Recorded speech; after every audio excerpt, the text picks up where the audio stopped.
Question très sérieuse. Smart Light, en parlant de cycle, on en est où d'après vous? Combien de X sur le total alt? Taux de la Fed, géopolitique, tout ça pris en ligne de compte, bien sûr. Il y aura un peu de redite, hein, comme à chaque fois, hein, mais Le cristal. allez, Vas-y, commence Léo, et après je commence. rebondis. Vas-y. Je rebondis. Mais c'est des sujets qu'on traite dans les lives qu'on fait régulièrement. On en a déjà parlé. Et maintenant, est-ce qu'il faut vendre? Est-ce qu'il faut acheter avec le break de l'ATH? Donc là, il y a plein de théories en fait qui rentrent en jeu. On l'a évoqué dans ce live, la théorie du super cycle. Mais super cycle, ça peut être aussi, est-ce qu'on entend super cycle maintenant, le Bitcoin va monter à 500 000, il ne descendra plus. Est-ce qu'on entend comme le super cycle de 16 ans de Bob Lucas où au final on va avoir un quatrième bull run qui va être beaucoup plus court que les autres avec Avec un bear market séculaire qui pourrait exactement durer plus avec un bear market, du coup ce sera le super cycle, mais avec l'inverse le bear market qui va durer beaucoup plus longtemps. Donc après il y a le halving qui n'est pas encore passé, maintenant on a les ETF en plus qui sont là, donc c'est quand même on n'a pas une réponse absolue, tout ça pris en compte. En plus, avec les taux de la Fed, il y a des facteurs macroéconomiques qu'on n'a pas vu, effectivement, le pivot de la Fed. On n'a pas eu encore le les halving, présidentielles aux États-Unis. les présidentielles aux États-Unis. Donc, il y a encore des éléments qui restent à découvrir. Mais après, dans tous les cas, moi, je pense qu'il reste. On a une correction normale dans un cycle. Ça ne pouvait pas monter de toute façon en ligne droite. Après, à savoir, pour ma part, je pense, c'est mon avis personnel, je pense qu'il y aura encore des hausses à venir. Par contre, attention, j'ai vu passer des alt season en 2025. On l'a déjà évoqué au cours des derniers lives. C'est pas forcément le scénario qui va se passer obligatoirement.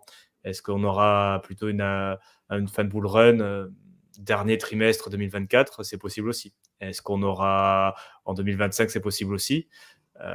Moi, je pense qu'on n'a pas encore vu la dernière montée parabolique. Le bull run n'est pas fini, bien évidemment. Mais bon, il faudra voir comment ça évolue. Mais dans tous les cas, il n'y a pas une date précise de fin. Et moi, je ne me fermerai pas à l'idée non plus que peut-être que ce qui reste à venir, c'est sur 2024 et pas forcément sur 2025 comme ce qui a été évoqué dans les commentaires. Ouais, moi je partage un peu ce point de vue. Et donc oui, pour répondre à la question, il y en a beaucoup qui disent des fois dans les vidéos qu'on publie, ouais, vous êtes des permabères, vous êtes des permabères. Non, on dit juste qu'on s'attend à avoir une correction et que si jamais il n'y avait pas une correction importante, significative, avec une latéralisation du cours qui est nécessaire et qui est saine pour le marché sur 2024 ou sur une partie de 2024, on aurait pu s'attendre à avoir un cycle qui pourrait être soit plus court, soit avec des rendements entre guillemets un petit peu plus faibles et plus tôt, et qui arriverait plus tôt. C'est simplement ce qu'on disait, hein. Mais là, tout de suite, voilà, quand on n'est pas dans la théorie en disant, on prend un parti pris en disant forcément c'est que bull run, et vous êtes qu'au tout début, et c'est pas to the moon, et ben t'as tous les autres qui vont un peu se foutre de ta gueule en te disant mais tu connais rien et tout. Et puis souvent, c'est des gens qui ont investi très peu d'argent et qui sont dans la crypto depuis 6 mois qui viennent te dire ça. Et à l'inverse, quand tu dis que ça va augmenter, que c'est bullish, tu as ceux qui sont là depuis un certain temps aussi, qui te disent bah non, au final, là, on a quand même fait une bonne augmentée sur le prix, et que ça serait quand même sain d'avoir une correction et voire peut-être même un cycle, encore une fois, beaucoup plus court. Donc, tous les scénarios sont à prendre en ligne de compte.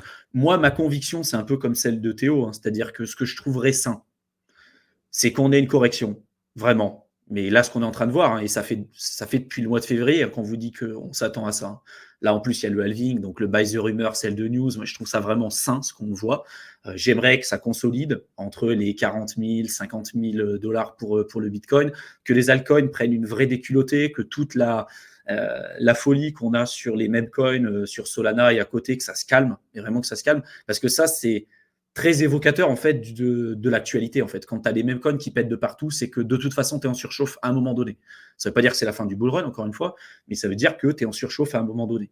Donc, de voir une correction et pourquoi pas une latéralisation du cours sur un trimestre, 2 trimestres, pour reprendre petit à petit une tendance haussière et quelque chose de sain, si jamais ça arrive, on pourra s'attendre, si jamais ce scénario-là arrive, quand bien même il y aurait le pivot de la Fed, quand bien même il y aurait les élections présidentielles, et quand bien même, là, il y en a qui commencent à parler aussi de troisième guerre mondiale, si jamais tout ça, ça se passe correctement et qu'on est sur la théorie du soft landing, si tout ça se passe correctement et que on a latéralisé pendant une certaine période sur le 2024, moi, je m'attendrais à voir une continuation et une alt season, vraiment le côté alt season sur 2025.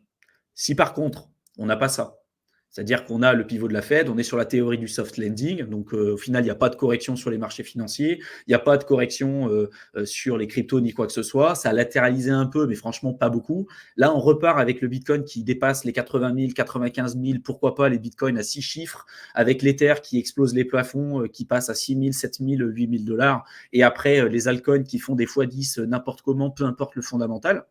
Sur 2024, à titre personnel, j'aurais sorti sur 2024 70, 80, 90% de mes positions en fonction du marché.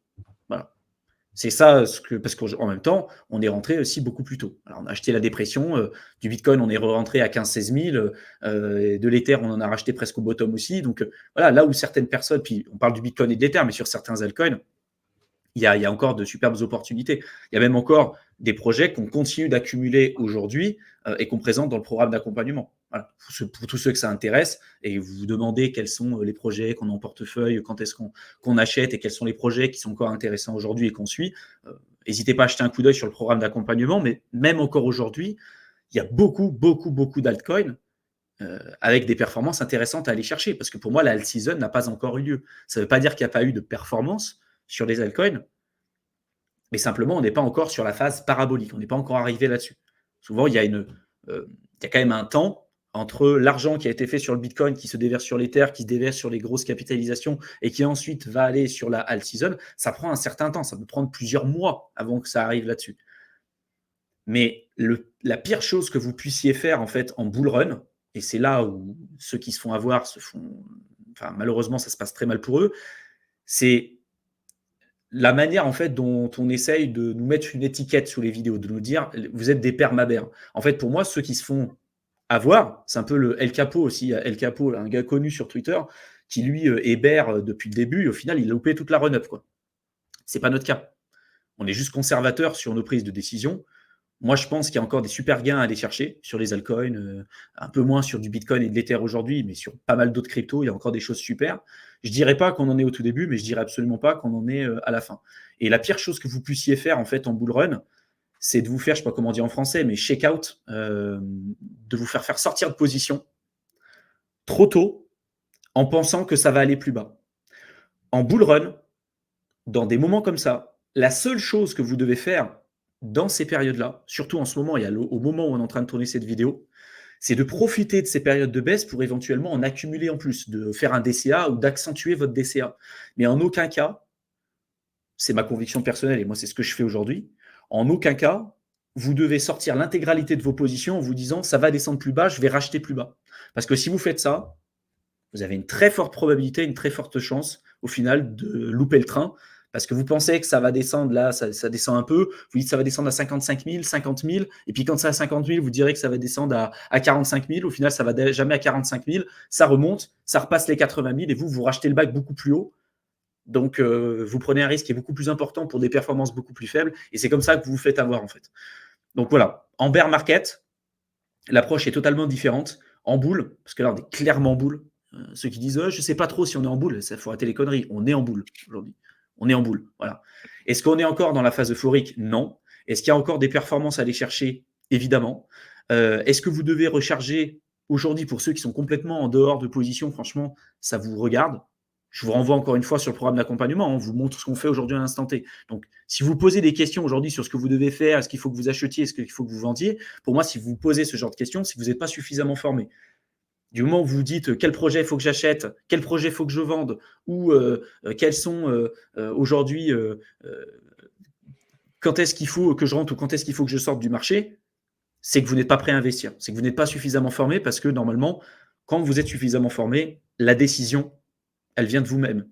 Et vous avez tous les outils nécessaires après pour vous dire ok, c'est bon, avec tout ce qui se passe, je sais ce qu'il faut que je fasse par rapport à mon profil de risque, par rapport à mes objectifs de rendement, etc., etc. Mais voilà, pour répondre à la question, On va le redire une dernière fois, on n'est pas des permabères, on ne pense pas qu'on est au début du cycle, on ne pense pas qu'on est à la fin. On pense qu'il y a encore des performances intéressantes à aller chercher, surtout sur certains altcoins, même dans des larges capitalisations aujourd'hui, parce qu'on n'est pas encore sur la phase parabolique. Mais voilà, si vous avez l'ambition de faire des x10, x20 sur des grosses capitalisations aujourd'hui, ça risque d'être compliqué, même dans la phase euphorique. Donc, si vous commencez à aller vouloir rechercher des x10, x20, x30, x40, x50, il va falloir chercher beaucoup plus de projets spéculatifs et donc plus bas sur les sites de ranking, et donc d'accepter une volatilité beaucoup plus importante. Et donc, voilà, on revient aux mêmes thématiques qu'on a évoquées un petit peu plus tôt. Et tout ça, ça peut être invalidé en fonction aussi de ce que va faire la Fed, en fonction de si on part en récession. Enfin, tout ça, ça peut s'annuler aussi. Donc, voilà, il n'y a pas de vérité absolue. Et donc, attention à toutes les personnes qui vont vous expliquer que le marché, il faut forcément le voir à travers un seul et unique prisme.